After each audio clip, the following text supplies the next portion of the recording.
બોલ ને ભાઈ. પેલા રિક્ષા વાળા કોઈ ઊભા નથી રહેતા ને મારે આમ આગળ જવું થોડે ખુદી બિહાર તો જવું ભાઈ. 200 રૂપિયા થાય ભાઈ. કાંઈ વાંધો ને 200 આપી દે ભાઈ.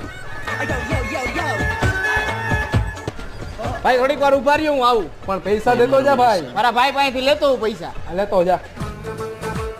બોલો ને ભાઈ. પેલા 2 ચોકલેટ ના પેકેટ આપી દો ને ડેરી મિલ્ક ના. ભાઈ હું લઈ જાઉં. મારો ભાઈ જો અહીંયા બેઠો ને એમડા આવીને પૈસા આપે હો. હા વાંધો નહીં. ભાઈ મારે ઘરે થોડું કામ એમ મહેમાન આવ્યા ચોકલેટ દેવા જવાનું બરોબર. પણ પૈસા મારા ભાઈ પાસે લઈ લેજો. કઈ નહીં હો. હા વાંધો નહીં. ભાઈ મારા પૈસા. ભાઈ તમારા ત્યાં 800 રૂપિયા. 800 રૂપિયા ને 200 રૂપિયા. તમે કોણ? હું એક્ટિવા વાળો. તો હું દુકાન વાળો. તો એ કોણ હતું? ઈ તમને બેને ચૂનો લગાવવા વાળો. આવા માણસો રહી અહીંયા.